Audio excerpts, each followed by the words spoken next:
bienvenidos a este video. Hoy vamos a hablar de un tema clave en el derecho penal, la teoría del delito.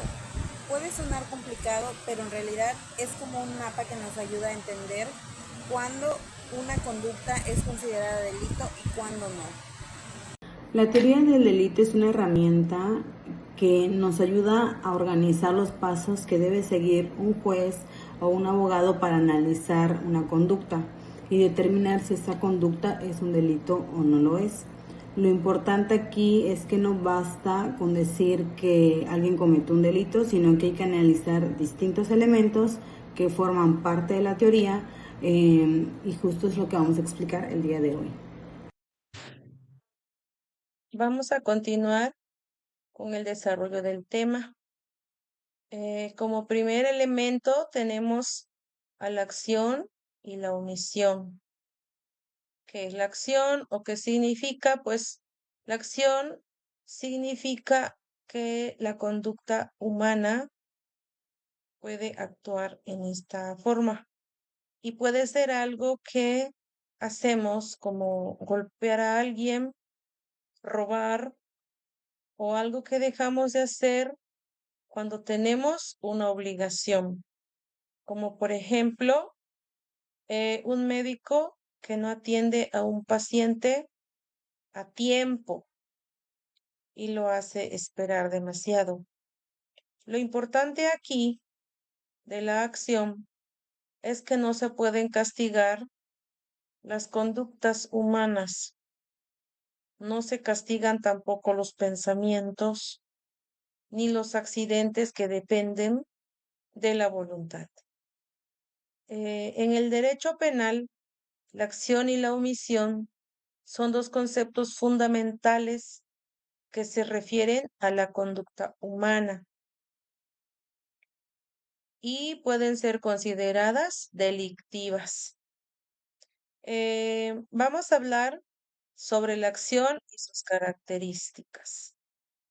En la acción nos referimos a un comportamiento activo y voluntario de una persona que causa un resultado dañoso o peligroso. Y en otras palabras, la acción implica que el individuo ha realizado un acto que ha generado un resultado negativo. Ejemplo de esto, volvemos a mencionar a la persona que ha golpeado a alguien con un objeto contundente y le causa un gran daño y lesiones graves. Vamos a hablar sobre las características de la omisión. Aquí vamos a mencionar dos características que son la voluntariedad y la causalidad. En la voluntariedad, la acción debe ser voluntaria. No puede ser el resultado de una fuerza mayor o una causa ajena a la voluntad del individuo. En la causalidad, la acción debe ser la causa directa del resultado dañoso o peligroso. Muy bien. Ahora vamos a pasar con lo que corresponde a la omisión y vamos a mencionar también qué es la omisión y las características también. La omisión se refiere a la falta de la acción o la inacción de una persona que tiene el deber de actuar en una situación determinada. En otras palabras, la omisión implica que el individuo no ha realizado un acto que estaba obligado a realizar. Sus características. Las características, vamos a poner dos características. Una es el deber de actuar y la otra es la capacidad de actuar.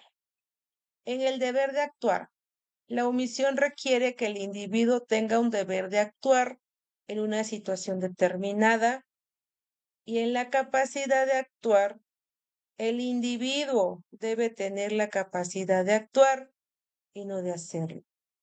También vamos a hablar sobre la diferencia que hay entre la acción y la omisión. Vamos a empezar con la causalidad. Aquí en la acción, la causalidad es directa, mientras que en la omisión, la causalidad es indirecta. Y en el deber de actuar, la omisión requiere un deber de actuar y mientras que en la acción no necesariamente se requiere. En la responsabilidad, aquí podemos ver que la responsabilidad penal por acción es generalmente más clara que por omisión. Podemos decir que en resumen, la acción y la omisión son dos conceptos importantes en el derecho penal, que se refieren a la conducta humana que puede ser delictiva. La acción implica un comportamiento activo y voluntario, mientras que la omisión implica la falta de acción o la inacción en una situación determinada.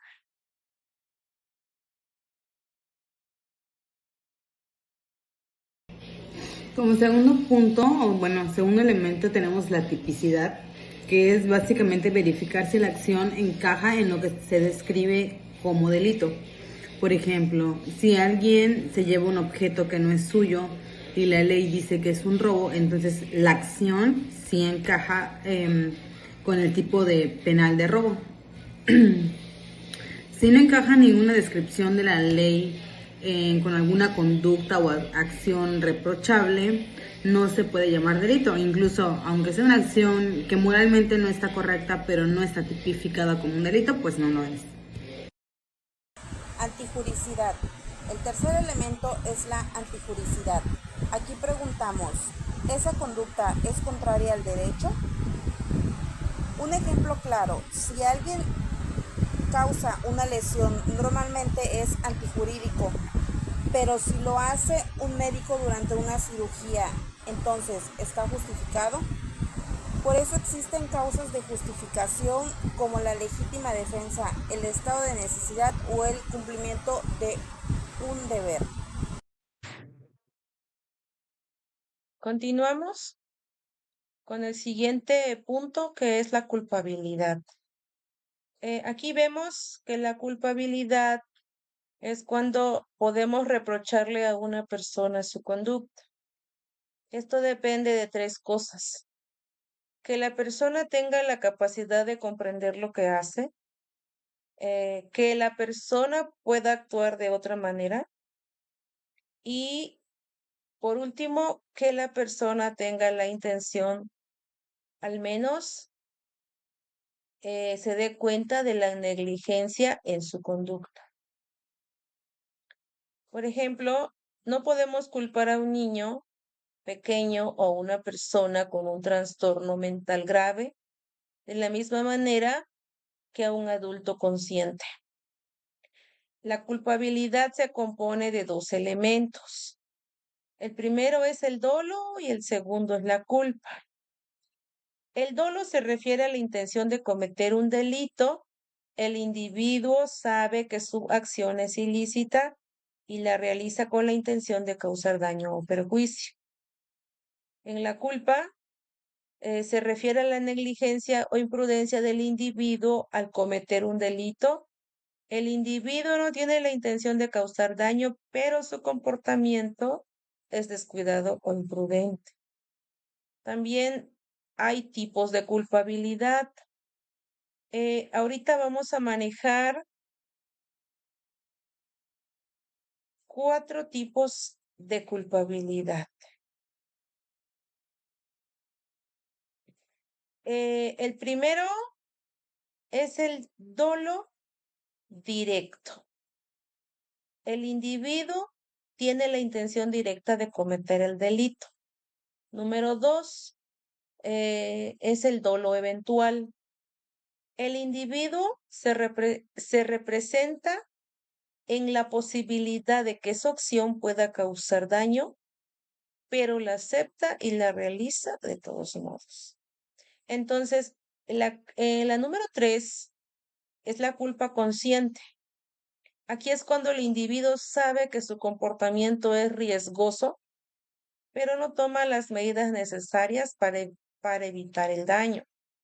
Número 4 es la culpa inconsciente. El individuo no se da cuenta de que su comportamiento es riesgoso, pero debería de haberlo sabido. Vamos a pasar ahora a la importancia de la culpabilidad. Sabemos que la culpabilidad es importante en el derecho penal porque, número 1, determina la responsabilidad. Número 2, influye en la pena. Y número 3, protege los derechos humanos.